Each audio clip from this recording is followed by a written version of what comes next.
everybody, and welcome back to the Adapted Life Finding Next.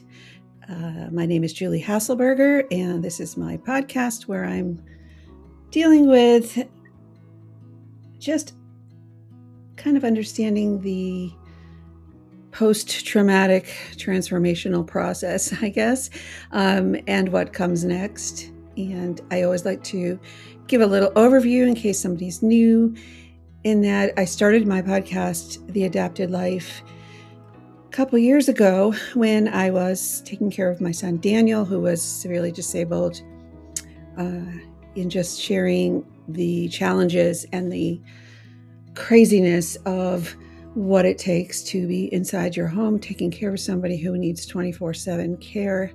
Daniel was born with a deformed brain. He had a condition called polymicrogyria. He had seizures. He was feeding tube fed. He was wheelchair bound. And there were many other disabilities and comorbidities that evolved over the years. And then we lost Daniel in January of 2024, so a little over 2 years ago. And so my shift went from trying to be a voice of support and encouragement for other moms and dads and people dealing with caring for somebody else to what happens when the whole reality crashes around you.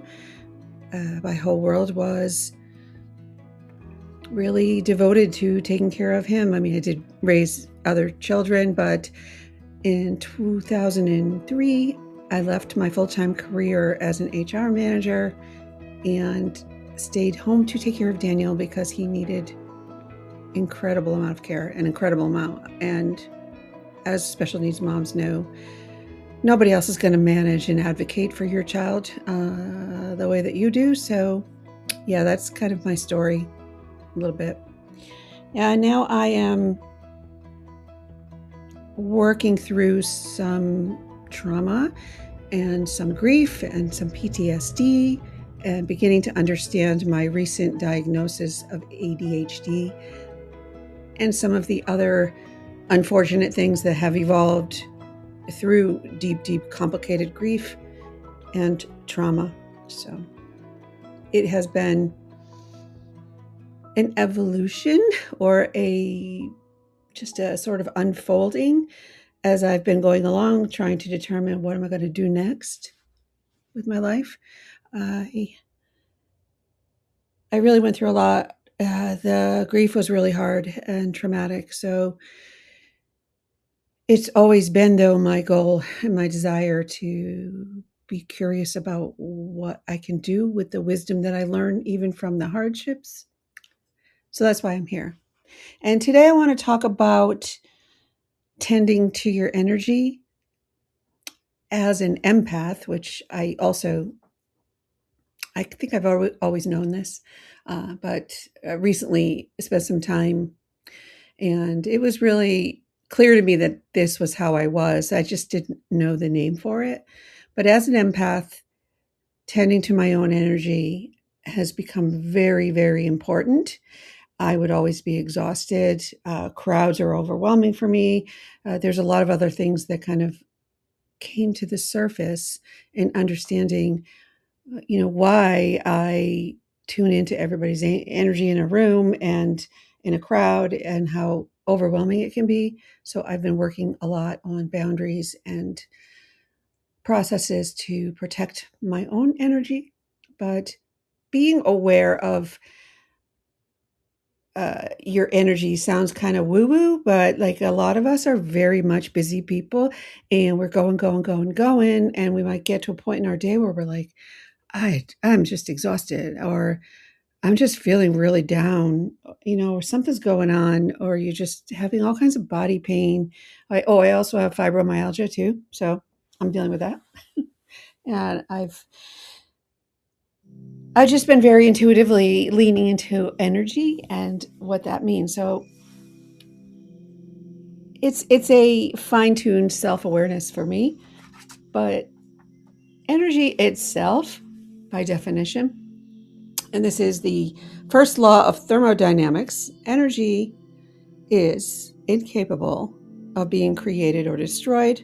It can only change from one form to another. So everything, including humans and our psychological processes of thoughts and beliefs and emotions and consciousness, is composed of unseen to the eye energy.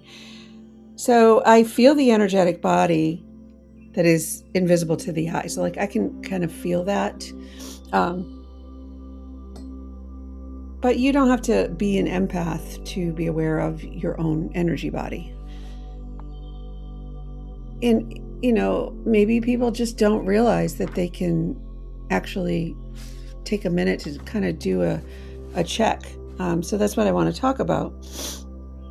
So I recently spent some time down in Georgia with some friends last 2 weeks ago.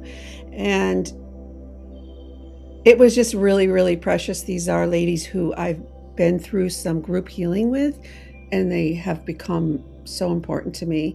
And one of the things that is clear is the energy when I'm with them and I'm down in my friend's house in this beautiful area next to the ocean, is that just this incredible relaxation comes over me. I think all of us experience it. We just sort of let our energy rest, and we are able to sort of step away from the pulls and pushes of everyday life and just be in our healing together. It's just really beautiful. Like I went to this retreat, and it was a special retreat where I met these ladies, and it was life-changing. So sometimes the most unlikely of friends all of a sudden find each other, and it's just really special. So I can feel that sense of calm when I'm there, and I sleep for 12 hours and I just really let go. So it's very important to lean into people who really see you and really validate you and are able to give you that sense that you can just be as open and relaxed as you possibly can be, and they can too. So so I think knowing what to do with the awareness is the next step. So you can be aware of your energy, how you're feeling, what you're focusing on, what you've been stressed about, but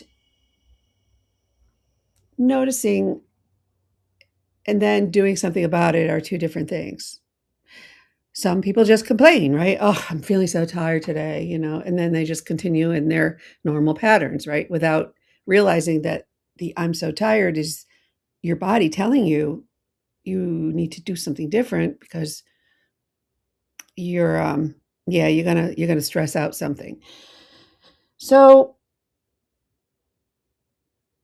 last time I think we talked about where our energy is going, and we focused on that a little bit. And I think once you start to do it, you really can't unsee it once you get used to. And, taking time to just focus on your energy. And I do this a lot when I start meditating, which I do every day. That is has not always been my pattern. I started meditating after my mom passed away in 2022 because I was just lost. My identity crisis in the house with Daniel and some other issues that I was going through here, on top of the stress of taking care of my son and losing my mom. I just needed to be at peace. And I found that it was hard. And I was aware that I was not able to just be present because all these different things, right? I had anxiety, and my brain wouldn't shut off, and I couldn't just sit still. And so once you start to notice what is throwing you off, you also start to notice when you're feeling very calm and at peace more. So the reality of awareness, I think sometimes awareness can feel really overwhelming because now you start to notice everything and I'm stressed. Okay. I feel anxious. Yeah. You're noticing how tired you are. If you hear lawnmowers, I'm sorry. My neighbor has a landscaping company here. I'm very sorry, but I'm going to keep going because I'm doing good today. So I'm happy. You're noticing how tired you are, how much you're carrying, how certain interactions are affecting you. And without tools, that awareness can easily become pressure. And I have experienced that kind of pressure when dealing with family members and friends where their difficulties are really hard for me to carry. And I feel like I'm being not dumped on, but dumped on a little bit. Like I can't be everybody's therapist. And then I just get very upset. But sometimes I feel like I start to tell myself, found out that the noise outside was not my neighbor, it was my husband who has the tractor going and is cutting the grass after I just told him I'm going upstairs to record. I guess he doesn't realize it's making noise. Anyway, I'll see how this comes out. I'm going to keep going. So, anyway, awareness of energy is one thing, but you need to have the tools to deal with it, especially if it's negative energy, obviously. Um, so when you start to say, maybe I can fix this, maybe I need to just do something differently, change my perspective or whatever. So I should feel different than what I'm feeling right now. That's kind of what I'm saying. Like you're like, I don't really feel that great right now. I feel stressed, anxious. I can't get myself to feel too good. I'm kind of icky. I should feel different. So tending to your energy isn't actually really about fixing yourself. And it's not about just suddenly becoming perfectly regulated and like quote normal. It's just more about responding to yourself with care. Like, I don't feel good. So you got to give yourself some self compassion. Okay. Like you would if you were helping somebody else out, right? Like, oh, I'm so sorry. And how can I help? So, how do you determine what your energy is? It really, okay. So, like right now, my energy is feeling annoyed. And you know how I can help myself? Maybe I could just wait until he finishes mowing the grass.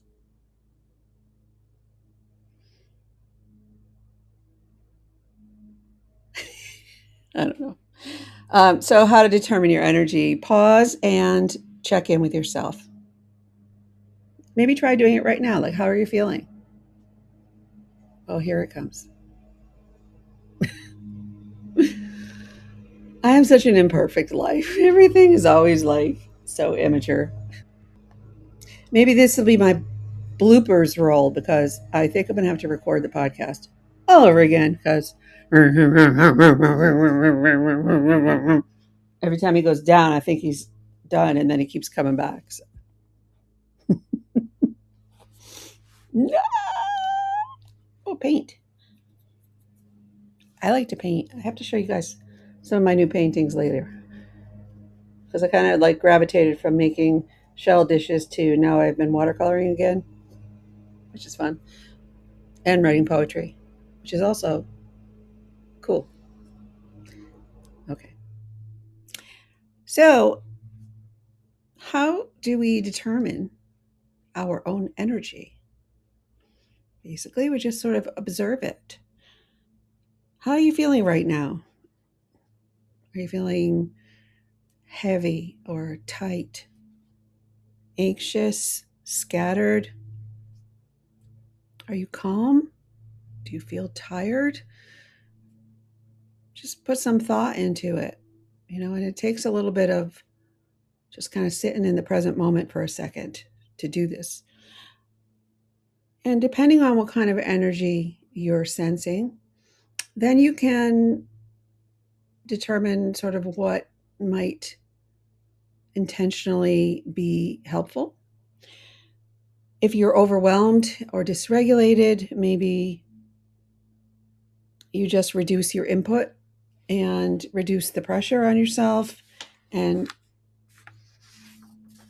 try to use some of the tools that you might have just to kind of to regulate yourself, like just going for a walk for a few minutes, or washing your hands in cold water, breathing, I don't know, talking to somebody, getting outside for a couple minutes, those kind of things. I mean, I am looking over that way because I have a huge poster on my wall with all these different tools and dysregulation aids to help you in the present moment, just sort of get yourself out of overwhelm and into calm. You don't have to fix everything that's going on. So the whole purpose of what I'm talking about is just to sense what your energy is doing and then be aware of, how am I going to like stay calm? Or is there any way I can make it feel just a little bit better? If you feel heavy and low, like you're feeling really low and sad, and that everything is just like crazy difficult, just try to do less if it's possible. Of course, if you're in a job that requires you to keep going, that's one thing, but try to do less and give yourself some grace and do something gentle that might feel calming. Put a weighted blanket over you, put some soft music on, um, anything sensory that appeals to you and just makes you feel peaceful, maybe. But just think about what's going to support me right now. I'm really low. And it helps to get you out of the spin of just like making it worse by just focusing on everything that's bad. Just think, what can I do to help myself right now? If you are scattered and distracted and a million things going on at once, this is a big one for me because of the ADHD, and the way it manifests for me is that my brain like starts firing off, and um, I take medication for it now, which helps me a lot. But if you're feeling like this, one of the important things to do is to contain the energy, and maybe choose one small task. Maybe write down some of the things that are in your brain. Just start writing them down on a list. Try to reduce distractions around you. Um, Sometimes having a TV on in the background can be very dysregulating, and we don't even realize it. For me, it's very anxiety provoking because I can't think when there's multiple inputs coming in, like the television or like the tractor or the different things. Um, do you feel calm and steady? You good? You feel steady and you're in a good place? Well, obviously, you're going to stay with it and just breathe into it and let yourself just register that you're safe. I feel safe. I feel calm. I feel like I'm in a good place. These are good.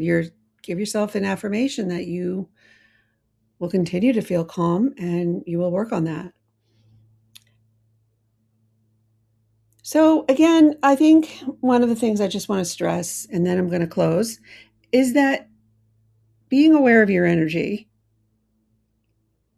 and then making a decision to do something about it are two different things. One of them is just sort of tuning into how you're feeling. The other is giving yourself some self-care and self-love, however subtle. I'm not saying this, I mean, this whole thing is not to change your whole world. It's just to bring awareness to the fact that, yeah, there are things that you can do if you're aware of your energy that will hopefully help you. And I often talk about just the simple power of a shift in perspective for me when I'm really low, or I'm sitting in here and I'm like, I can't think of anything to do. And I have a lot of things that I want to do, but I am stuck. I get stuck sometimes. And I need to shift my perspective, and I will get up and I will take care of my plants for a few minutes. I'll go outside with the dog. I'll go downstairs and make a coffee. Maybe I'll write something in my journal, or I'll sit and I'll meditate for a minute, or I'll just walk around in the yard. I'll go down to John's office downstairs and I'll talk to him for a few minutes. And sometimes all of a sudden I'm not in that weird funk anymore. Like it's almost like I got to wiggle myself a little to get out of it, which reminds me that somatic stuff is also very good. If you're someone who's very physical, sometimes just putting some music on and like, moving around a little bit, just, I don't know, wiggle. Sometimes I need to do that too. So notice how you're feeling and respond with care. That is something we can all do. We're very capable human beings. And we also are capable of giving some love to the energy that isn't necessarily helping us, rather than continuing on the same path that can then later be harmful for us. Just a thought. So, thank you very much for listening and for coming to my journey through trauma and life, figuring out what to do with myself. And I am currently researching coaching programs because I'm looking to go to school in the fall to become a certified professional coach so that I can further help people, specifically in the areas of grief and trauma, with hopefully some specializations in like leaning more towards the pressures of caregivers and special needs parenting and special needs grief, and also betrayal trauma and helping couples going through difficult times, those kinds of things. But there is a basic education process for becoming a coach. And so that's kind of what I'm leaning towards. So then I can keep bringing content as I learn and grow. And it feels good. It feels very, very nurturing for me. And I'm going to keep doing that. Everything with me has been intuitive the past 2 years. So I think that's okay. And shine your light. And don't forget to shine it on yourself. And I will see you next time when I'm going to talk a little bit more about the stuff that we can do to protect our energy. And that's pretty interesting because that's something that I have personally, like I talked about earlier, been working on myself. So I thank you for coming, and I would love to hear from you. I also have a YouTube channel. It's just my name, Julie Hasselberger, on YouTube. It has lots of interesting stuff in there because the videos go all the way back to when I was new at vlogging and just recording stuff with my children, and especially Daniel. It was more of my everyday life on the inside of the struggles that it took to take care of somebody who required 24/7 care, and just how I saw the world. And it really was really special. And now I'm uploading video content from the podcast and from continued vlogging. Not as much, because a lot of the time I just get behind in like it's not really a daily thing. It's more like me capturing memories and just sharing with you guys, because I know a lot of you are following me all along the journey, and we're big supporters of Daniel and love him and miss him the same way that we do. He was a part of our lives, and so many people were so supportive, and it's so important to keep his legacy alive and to keep talking about Daniel and what he meant to the world and meant to us. And that's why I'm doing what I'm doing, truly. So thank you, and we'll see you next time. Have a good day.